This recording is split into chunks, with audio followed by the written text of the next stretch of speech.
¿Querés que pruebe o ya empezamos a grabar? Empezamos a grabar, dale.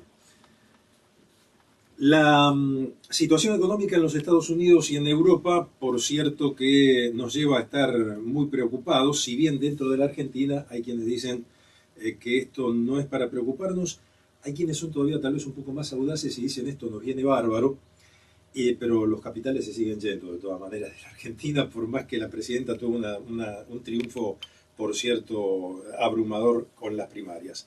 Estamos con Rubén Murray, que es especialista en finanzas y mercados capitales. A ver, Rubén, si nos podés orientar un poco la brújula y podemos entender más o menos, primero, qué está pasando en el mundo y cómo puede impactar en la Argentina.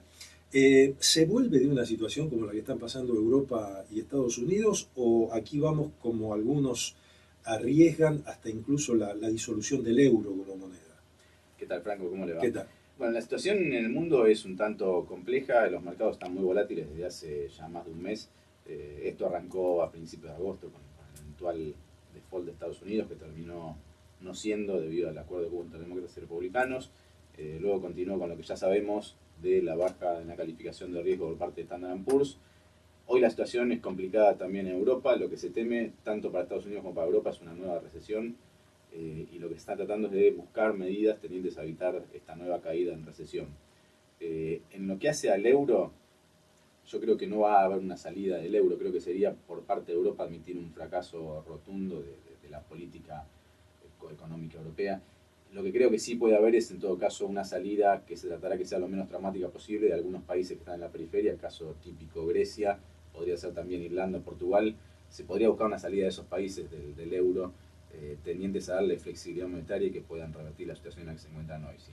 Recordemos que en el euro, en la zona de euro, hay países con muchas asimetrías, con muchas diferencias, y el hecho de tener que vivir todos con la misma moneda realmente les trajo complicaciones que hoy están saliendo a la vista. Esto que estás proponiendo me resulta inédito, es decir, dejar que los países más fuertes sigan con el euro y que los más débiles vuelvan a su moneda anterior. Es una de las alternativas que se baraja. O sea, hoy por hoy lo que se está tratando de hacer, obviamente, es no dejar caer en default a Grecia y a los países que están más debilitados, pero una salida que sería bastante menos traumática para esos países en particular sería dejarlos salir de la moneda y en todo caso tener su propia moneda, lo que les permitiría es optar por una medida devaluatoria que les generaría más recursos. Yo pienso en Portugal e Irlanda. ¿Y España en qué situación quedaría? Porque estaba muy débil. España está muy débil, está con un desempleo muy alto y la situación, bueno, el crecimiento también fue casi neutro en el segundo trimestre, creció un 0,2%, como la mayoría de los países europeos que vienen con un crecimiento casi neutro.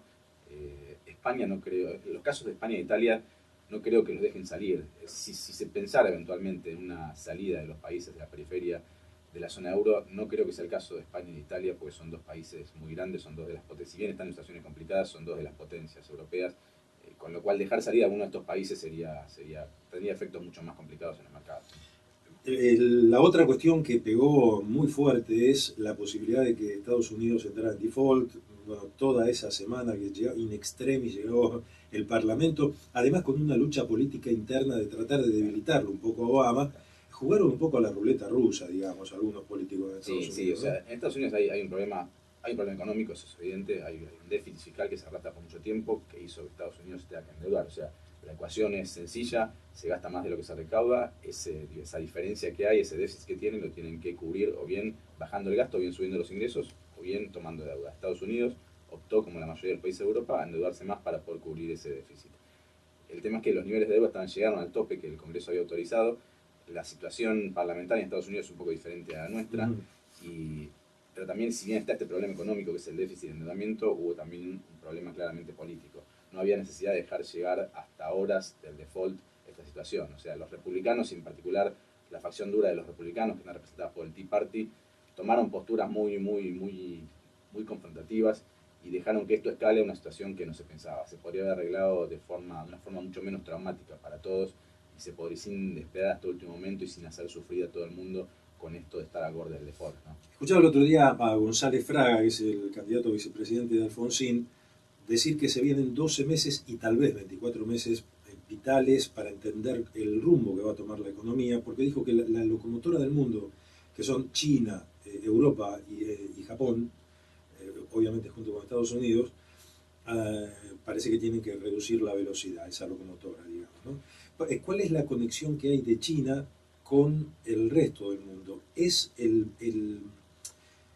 Yo no sé si usar la palabra capitalismo con los chinos, porque la verdad que es una cosa, es un híbrido extraño, sí. Pero ¿es el gran reemplazo en el manejo de la economía mundial, China, a partir de todas estas crisis, o esto es temporario y luego todo vuelve a la normalidad? Yo creo que esto es temporario. O sea, si bien el impacto de China es muy fuerte, los volúmenes que maneja China, de lo que fuere, son muy grandes. De hecho, China es el principal acreedor de Estados Unidos. Y es cierto que China está tratando de bajar la inflación, de desacelerar un poco la economía, de dejar de crecer a tasas tan grandes como la que está creciendo. Eso va a tener un impacto, obviamente, global. Y nos puede llegar a afectar también a nosotros en nuestro país. Bueno, ese es el tema que quiero que sigamos charlando enseguida, después de la pausa. Estamos con Rubén Murray, que es especialista en finanzas y mercados de capitales, porque ya vamos a entrar un poco a ver cuáles pueden ser las consecuencias de lo que está pasando en el mundo en la Argentina.